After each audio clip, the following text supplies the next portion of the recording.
La educación en el México independiente es el nombre con el que se conoce a la etapa de la historia de México, en el cual hubo problemas debido a la economía y formas de gobierno. El periodo abarca de 1820 a 1854. Durante este periodo existieron dos grupos partidarios, los liberales y conservadores. Los liberales eran partidarios de una filosofía que aboga por la libertad individual ante todas las cosas.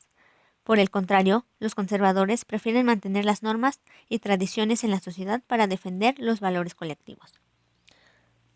Consumada la independencia en 1821, Agustín de Iturbide procuró la formación de nuevos ciudadanos y mantuvo las escuelas que ya existían. Por otro lado, los conservadores y liberales apoyaron al sistema lancasteriano. Se le da el nombre en honor a Joseph Lancaster, el cual en 1822 fundó la Compañía Lancasteriana en la Ciudad de México, en la cual popularizó la técnica pedagógica de enseñanza mutua. Esta consistía en que los alumnos más avanzados enseñaran a otros compañeros. Durante la Guerra de Reforma en 1859, el presidente Benito Juárez estableció que se aumentara el número de escuelas. El 2 de diciembre de 1867 expidió la Ley de Instrucción Pública que estableció en el distrito y territorios, en la cual dijo que la educación primaria debería ser gratuita y obligatoria.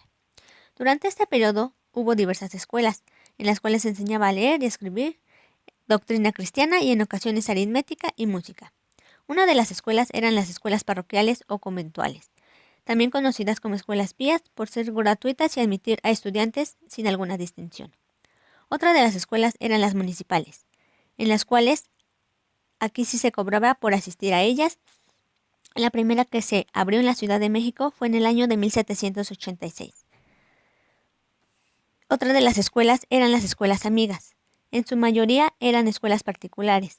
Muchas de estas operaban en casa de profesores. A estas escuelas asistían niñas a las cuales se les enseñaba religión, moral, música, dibujo y pintura, costura y elaboración de flores artificiales.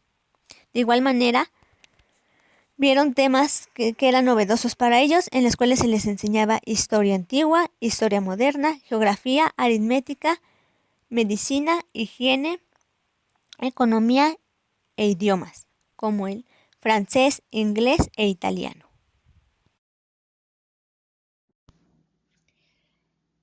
Con la restauración de la República se procuró ordenar las finanzas públicas y atender la educación.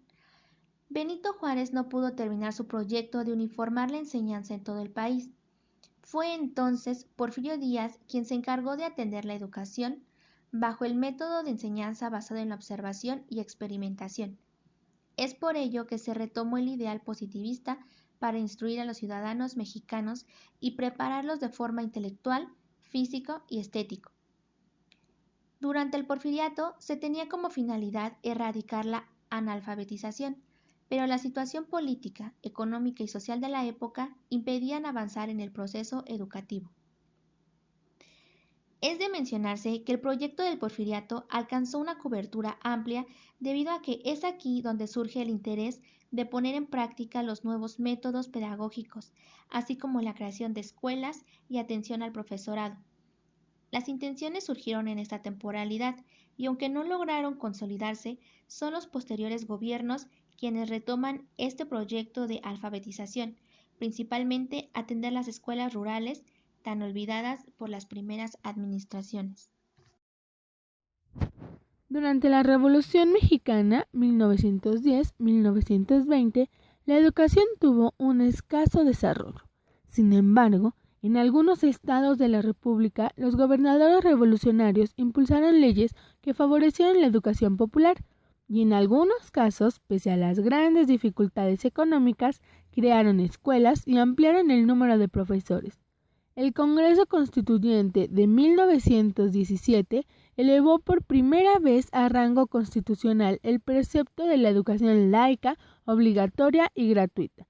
El Congreso estableció la prohibición al clero y a las asociaciones religiosas de organizar o dirigir escuelas de educación primaria. La Constitución otorgó mayores facultades educativas al Estado, el cual debía vigilar las escuelas primarias oficiales y privadas. Sin embargo, la supresión de la Secretaría de Instrucción Pública y Bellas Artes, determinada por el Congreso, dificultó al gobierno federal impulsar el sector educativo. Los municipios tuvieron a su cargo la educación, pero muchas escuelas cerraron por falta de recursos técnicos y humanos. Esa situación cambió en 1921, cuando por iniciativa de José Vasconcelos fue creada la Secretaría de Educación Pública, SEP, de la cual fue el primer titular.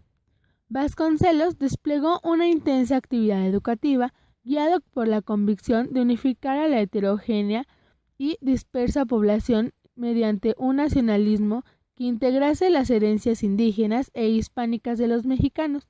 Con esos principios impulsó la alfabetización, la escuela rural, la instalación de bibliotecas, la edición de libros de texto gratuitos, los desayunos escolares, las bellas artes y el intercambio cultural con el exterior.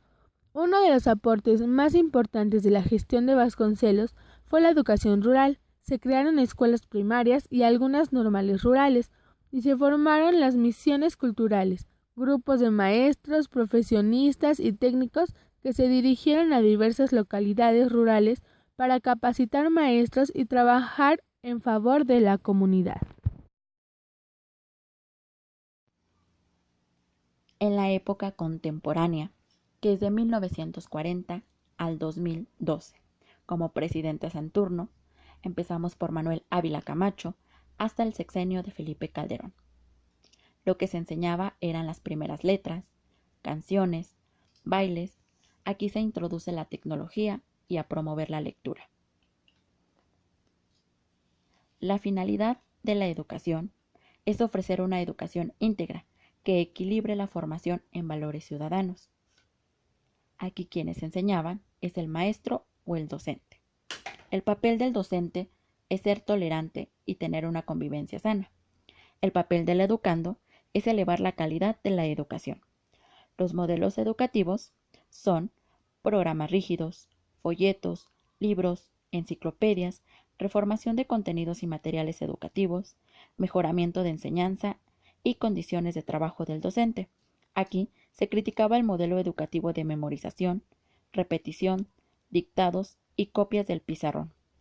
Como escuelas o instituciones creadas fueron las escuelas racionalistas, las escuelas municipales, escuelas nocturnas, el Instituto Politécnico Nacional, la Universidad, la Comisión Nacional de Libros de Texto Gratuitos, la Secretaría de Educación Pública y la Normal Superior. Una de las leyes creadas fue la Ley Orgánica de la Educación. Aquí la mujer se convirtió en una ciudadana con plenos derechos para votar. Como conclusión, la evolución de la educación ha dependido de la situación política, social y económica que el país ha experimentado en cada momento histórico.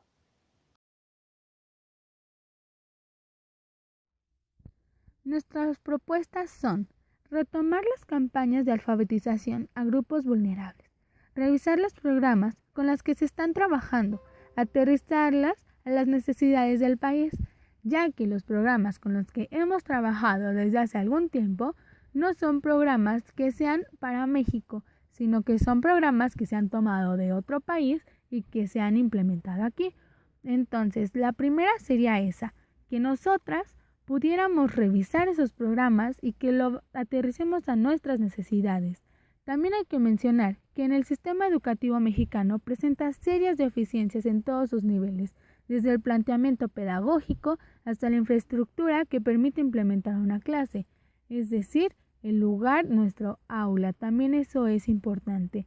No es extraño que en México los encargados de la educación sean todos menos los especialistas en la educación, como son los pedagogos, los psicólogos educativos o licenciados en ciencias de la educación, solo por referir a algunos. Entonces, uno de nuestros planteamientos y más importantes sería que los encargados sean especialistas para que así todos vayan hacia un mismo rumbo, hacia un mismo objetivo, que sería ayudar a la educación.